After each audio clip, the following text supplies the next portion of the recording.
अस्सलाम वालेकुम एवरीवन। आज दिन को ना मेरी तबीयत ख़राब हो गई। मुझे ऐसे लग रहा था जैसे मेरा बीपी लो हो गया है। आँखें मेरी बंद हो रही थी और सर में दर्द और नींद आ रही थी। तो जब मैं सोने की कोशिश करती थी तो फिर मुझे नींद भी नहीं आती थी। फिर अचानक मुझे याद आया कि आज तो मैंने नाश्ता ही नहीं किया प्रॉपर। मैंने चाय का एक कप लिया था और एक स्वीट डिश पड़ी हुई थी वो खा ली। फिर मैंने क्या किया कि जल्दी-जल्दी से उठी, मैंने अंडे बॉयल किए, फिर मैंने बाज़ार से नान मंगवाया, वो जो पकोड़े वाला नान होता है फ्राई किया हुआ। साथ में फिर 1 कप चाय पिया तो थोड़ी देर बाद ना मेरी तबीयत बेहतर हो गई। अच्छा, कुछ लोगों को ना खाली पेट रहने से ना गैस भी हो जाती है। जब वो खाना नहीं खाते तो अंदर गैस बढ़ जाती है और कुछ लोगों के पट्ठों में दर्द हो जाता है, खाना ना खाने की वजह से। इन चीज़ों को ना ध्यान में रखना चाहिए। ज़रूरी नहीं कि कोई और मर्ज़ी हो तो ये बीमारियाँ हो सकती हैं आपको। तो दिन को फिर मैंने खाने में ना कढ़ी बनाई। तो कढ़ी जो है ये मेरी दोस्त नादिया 9th-10th के ज़माने में ना जब हम स्कूल में पढ़ते थे तो अपने घर से मेरे लिए लाती थी पका के। वो इतनी मज़े की कढ़ी होती थी कि एक दिन मैंने उससे पूछ लिया कि इसमें क्या-क्या डालते हैं आप लोग? अच्छा, सारे इंग्रेडिएंट सेम थे, बस एक था ऐसा जो इसकी कढ़ी बहुत ज़्यादा मज़े की होती थी। वो आगे चल के मैं रेसिपी में आपको बताती हूँ कि वो क्या डालते थे ऐसा इंग्रेडिएंट। तो चलिए रेसिपी स्टार्ट करते हैं। यहाँ पे मैंने मीडियम प्याज से छोटा प्याज लिया है थोड़ा सा और उसको स्लाइसर से मैंने काट लिए। और इधर हाफ़ के जी मैंने दही मंगवाए हैं।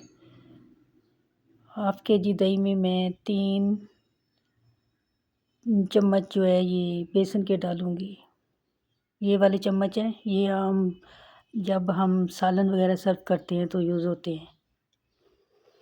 तो दही को ना और बेसन को इधर अच्छी तरह फेंट लेना है, इधर पानी नहीं डालना, तो इसकी गुठलियाँ ख़त्म हो जाएंगी। फिर 1.5 लीटर पानी डाल के ना तो इसको अच्छी तरह फेंट के साइड पे रख देना है। जिस चम्मच से हम खाना पकाते हैं चमचे के साथ उसका 1 चम्मच हमने डालना है इसमें ऑयल का और उसमें प्याज डाल के ब्राउन कर लेने हैं।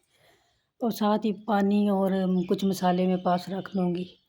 प्याज ब्राउन हो चुके हैं, अब इसमें कुकिंग प्रोसेस को रोकने के लिए थोड़ा सा पानी डाला है।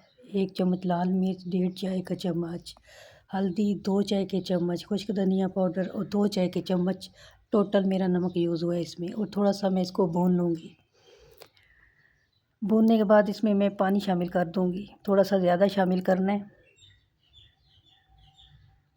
क्योंकि बाद में मैं इसमें कढ़ी शामिल करूँगी तो वो जल्दी गुठलियाँ नहीं बनेंगी उसकी। और अब कढ़ी का बैटर जो बना के रखा हुआ है इसको एक दफ़ा दोबारा शेक करना है ताकि कोई गुठली ना रह जाए। अब इसको इसमें शामिल कर देंगे।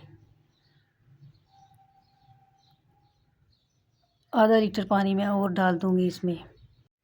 अब मैं इसके उबाल आने तक इसका वेट करूँगी और दूसरी तरफ मैं पकोड़े का बैटर तैयार कर लूँगी, जिसके लिए 4 मीडियम साइज़ के मैंने आलू ले लिए हैं और 2 प्याज ले लिए हैं। इस स्लाइसर के साथ बड़े इजीली इसके स्लाइसेस हो जाते हैं, बारीक भी और लंबे भी।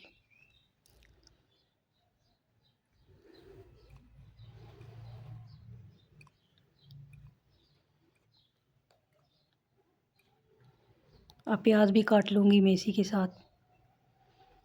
इसके साथ ना प्याज बड़ा इक्वल कट जाता है, एक जैसा।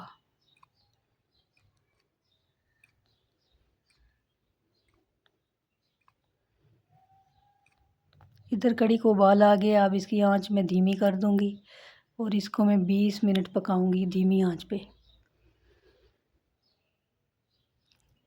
इधर एक बाउल में मैंने सारा ये प्याज और आलू का मिक्सचर डाल दिया है। अब 1 लाल मिर्च की चम्मच, 3 चम्मच खुश्क धनिया पाउडर, 1 चम्मच नमक, आधा चम्मच हल्दी का और ये सीक्रेट इंग्रेडिएंट है नादिया की कढ़ी का कि वो लोग मेथी डालते थे उसमें। और अजवाइन की 1 चम्मच डाल दी है। ये 1.5 चम्मच मैंने डाल दी है क्रश चिली की। अजवाइन से भी बड़ा ज़बरदस्त टेस्ट आता है। अगर लहसुन अदरक पेस्ट है तो आधा चम्मच वो भी शामिल करें।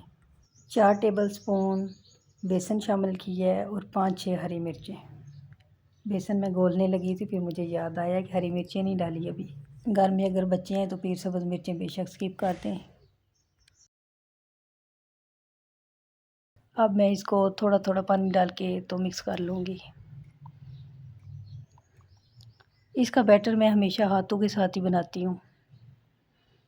इधर थोड़ा-सा ये मुझे लगा जैसे ढीला हो गया, तो फिर मैंने थोड़ा-सा बेसन और शामिल कर लिया है।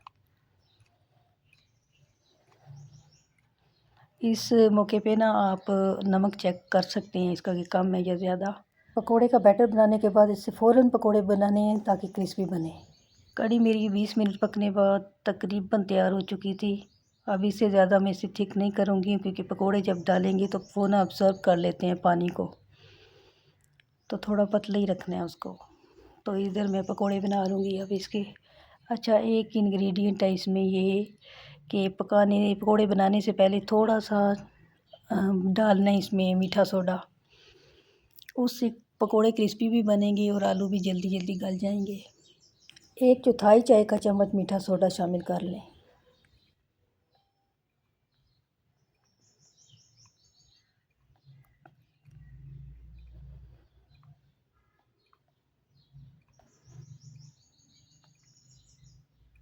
पकौड़ों का एक बैच मैंने निकाल लिया है। एक बैच में डाल दूँगी और दूसरा भी तैयार कर लूँगी।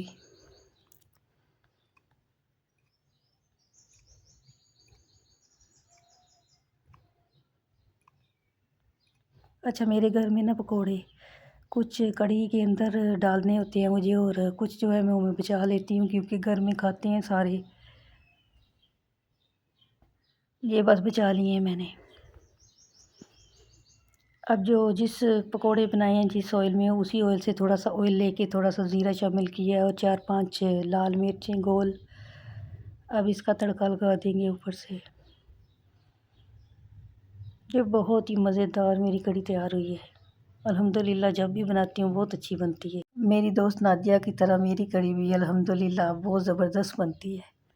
अच्छा, मैं कढ़ी के साथ चावल कभी-कभार है बना लूँ तो, लेकिन मोस्टली हम इसके साथ रोटी खाते हैं कढ़ी के साथ। वीडियो मेरी अच्छी लगे तो मेरे चैनल को लाइक, सब्सक्राइब और शेयर कीजिए। Thank you for watching. मिलते हैं नेक्स्ट वीडियो में इंशाल्लाह। अल्लाह हाफ़िज़।